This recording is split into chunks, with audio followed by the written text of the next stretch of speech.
Take a look at this. This is the most embarrassing pretending there's going to be another pandemic fear porn that I have actually seen yet. This makes the monkeypox garbage they did to us a year ago actually look legit. When I show you the number of people sick from this new pandemic scare, you guys are going to laugh your butt off. This is a desperate attempt by the WHO to say, we need to validate our existence. We need millions and billions being sent our way. And the mainstream media is jumping on board with this. It is so laughable. Let me show you the numbers. Next pandemic virus fears trigger COVID style screenings at airports. The outbreak of a deadly virus in West Bengal, India has sparked concerns in parts of Asia, with some initiating COVID-style screenings at airports. At least 5 cases of the Nipah virus, which has no cure and can kill. 75% of those it infects has been detected in West Bengal, India. So I'll show you other articles that are fear porning right now this week as well. And they say it's up to 75%, but these guys chose the words can kill. In response, Thailand has begun new screening measures at 3 airports for arrivals from West Bengal. Nepal has also started screening passengers arriving at Kathmandu Airport, as well as other land border points with India.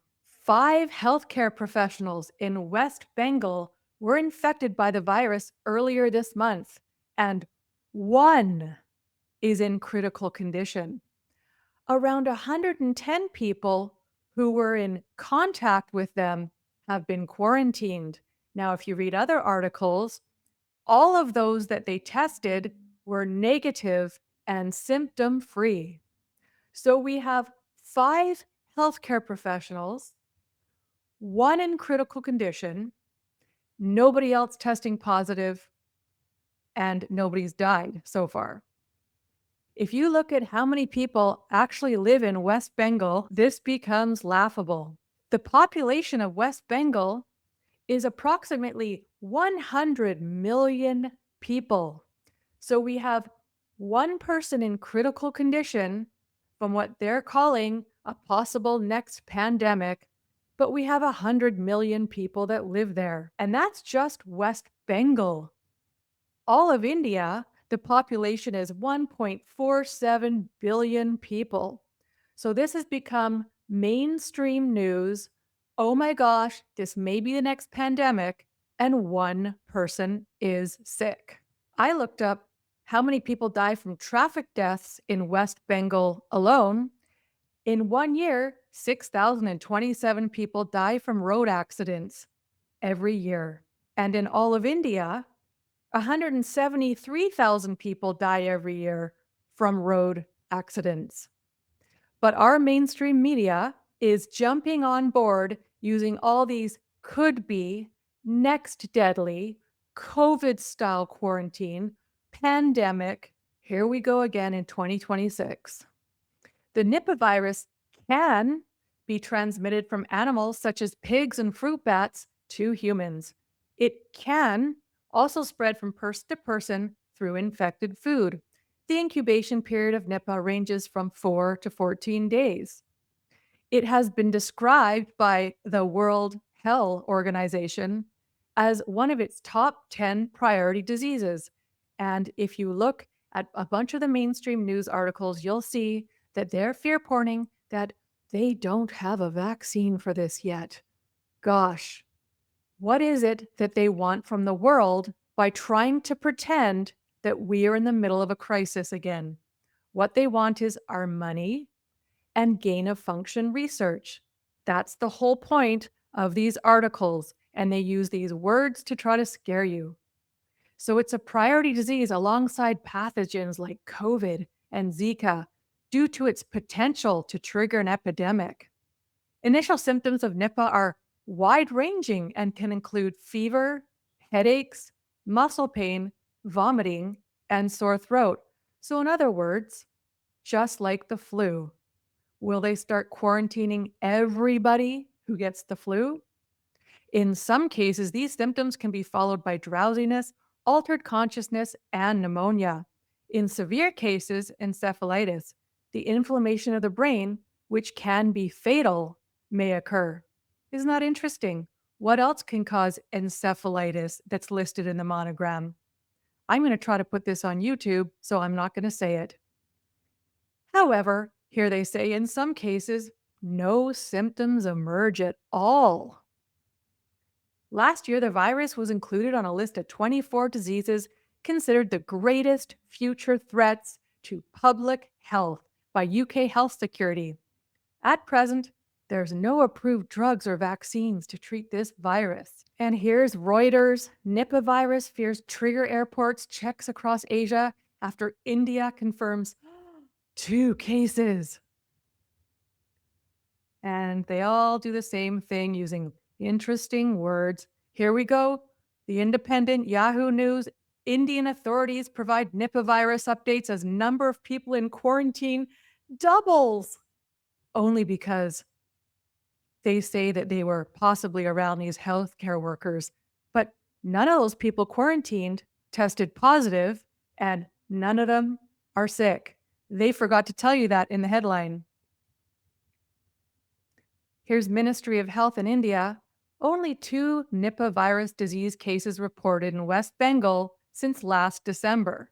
So sounds like India is trying to be a little more honest about it so that they don't lose people coming to visit their country.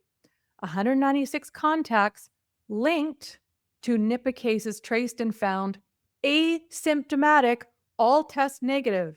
But our mainstream media is jumping on this like a bunch of rats to cheese. Public and media urged to avoid circulation of unverified or speculative reports, but a bunch of mainstream news, including Canadian, have jumped on fear porning. Airports across parts of Asia have reintroduced COVID-era health screening measures. Look at this. What is Nipah virus? Symptoms to watch out for as India races to contain deadly outbreak. So all the people that are still believing this crap will get the flu and start to freak out.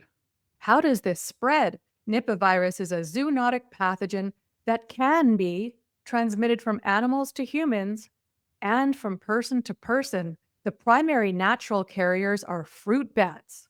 Humans can become infected through direct contact with infected bats or other animals, or by consuming food contaminated with bat saliva, urine, or feces. Now, what's interesting is in one of these articles I read, they said that they think these 2 healthcare workers, because in another article it was 2 healthcare workers, maybe we'll find it here. Hopefully, I can find it as I go along.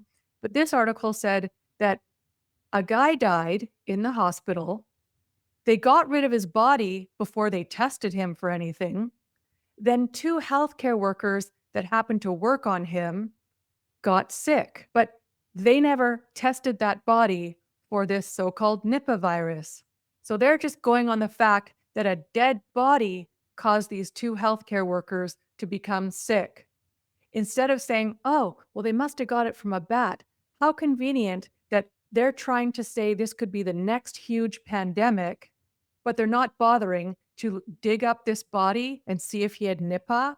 They just got rid of it. Okay, so that's how they're fear porning that this may have come from a dead body.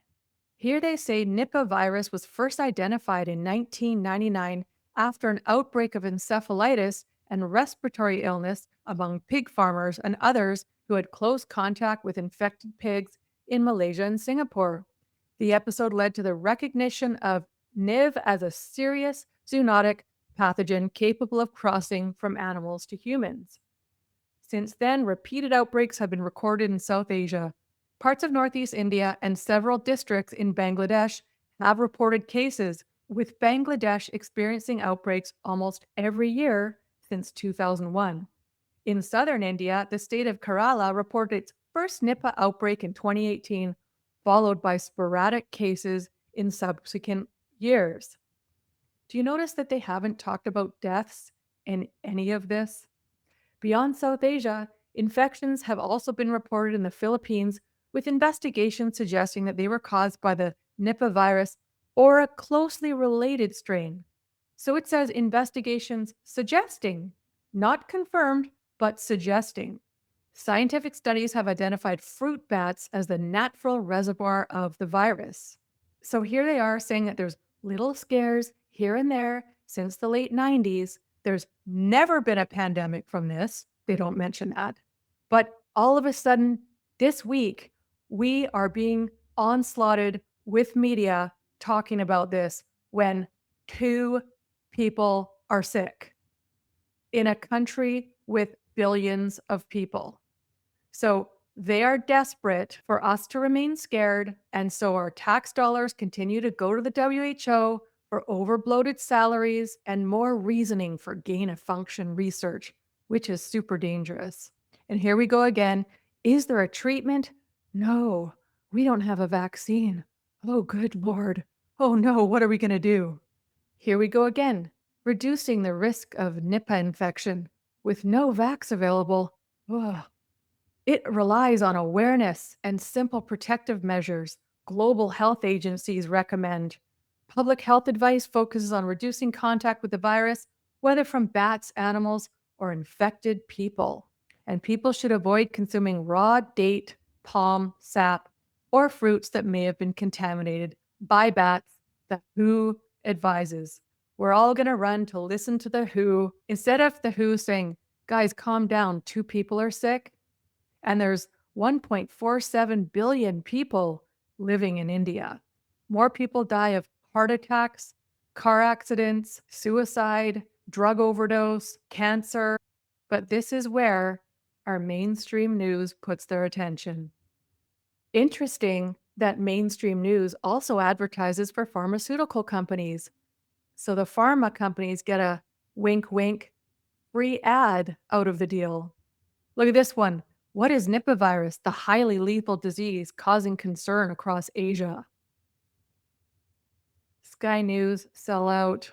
Says here Thailand screened 1,700 passengers for Nipah virus after India outbreak, ramped up health screenings. Airports in Asia tighten health screenings. So here's the actual reality of the situation. The population level probability calculation. Annual probability that a randomly selected person in India catches Nipah from another human. 0.000000136% per year.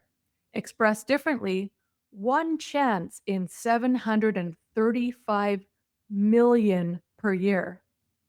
That means 0.00014 cases per million per people per year. And this is based on so far what's happened in the last years. There's only been around 100 cases so far to date. To date. So ChatGPT says, put plainly, for the average person in India, the chance of catching Nipah from another human is effectively near zero at the population level. It does mention here the risk is not evenly distributed, though. Higher risk is close caregivers, family members, and unprotected healthcare workers during outbreaks.